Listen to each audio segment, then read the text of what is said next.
one of the more challenging things, I guess, a person can go through when trying to share their faith or invite somebody to church is really just asking the question.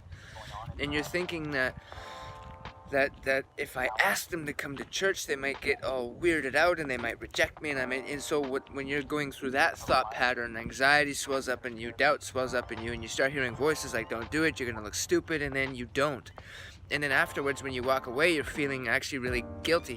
And then, which kind of propels you to think, okay, the next time I'm gonna do this. And then the next opportunity comes and you don't, and then you feel guilt again, and it's this cycle of like guilt and shame, and it's really not that big a deal.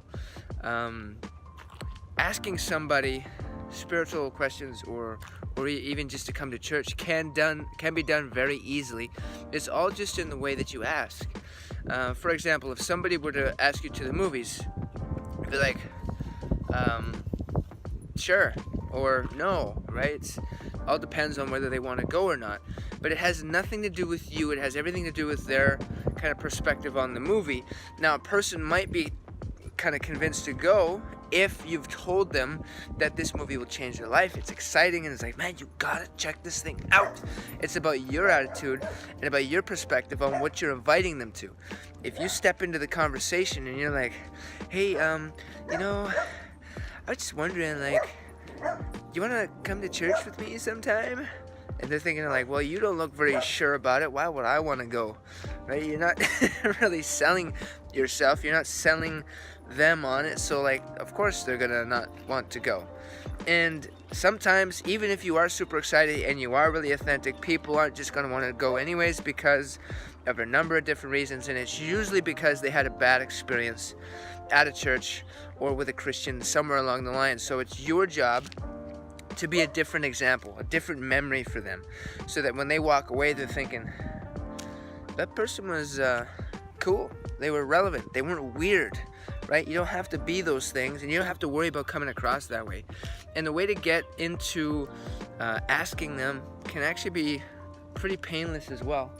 For example, the other day, I was at a garage sale at a church, and people, I mean, not just church people, come to these things. And this one lady, probably my age, she comes up, she's talking about my dog, and I start sharing with her about my wife, and then she goes into how she's in this really tough situation right now where her brother-in-law died from an overdose, and because of that, her I guess her brother-in-law's mother, or mother-in-law, and another person in that family had to move in with her. And so now she's living in this small house with a whole bunch of people, and she's having to take care of them. And actually all of them are really massively grieving. And she just opened up to me, and I'm like, okay, well, this means something, because random strangers don't normally do that unless it's an opportunity given to you by, God to speak into their life. And so I looked at her, and I didn't get all preachy. I didn't say anything about Jesus or God. I just said, hey, listen, can I encourage you? And she said, sure. And by the by, can I encourage you is a lot better word than can I pray for you, because pray has a stigma to it where people think that you're going to put your hand on them and get really weird and like, in the name of Jesus, right? It doesn't work on the streets. It might in the church, but not on the streets. And what you want to do is open up with something really non-threatening, like, can I encourage you? And that's prayer, isn't it? So anyways, I say that to her, and she says, absolutely. And so I just go in and I say, you know what I see about you? I see you're a person who's got a heart as big as gold. You're this, and then you're that, and when people look at you, you actually give them peace. And I just started speaking life into her, and you could see her just like, oh man, like really receiving it, because she hasn't heard those words probably for a long time. And then I said, she's sharing with me how hard it is, and I said, listen, here's the invitation part. I said, listen, do you have a spiritual family at all? Right? I didn't ask her, do you go to church at all? And I could, that's an option. I said, do you have a spiritual family at all? And she says, no, like I'm kind of going through all this on my own. And I said, listen, I go to such and such a church. It's a great place. These people are gonna love on you. And then blah, blah, blah, blah, blah. and I didn't talk about it being like this really weird place and you can go and you can, and I don't know, I was just using really inviting words, right? Because that's what I was doing, and there was no pressure on her. I was just saying, listen, it's a place where people are gonna love on you. It's a great, I mean, there's programs here for your kid. She can have a lot of fun doing that too. No pressure, whatever. And as soon as I mentioned the name of this church, though, she went, "Oh my God, I have a friend that actually goes there. Do you know this person, this person?" I was like, "No, I don't." She said, "Yeah, she's invited me a couple times." I said, "You know what? That'd be a good idea. Go with her." Right? Because A, she's already friends with this person. B, she's already been invited. And C, this is kind of like another person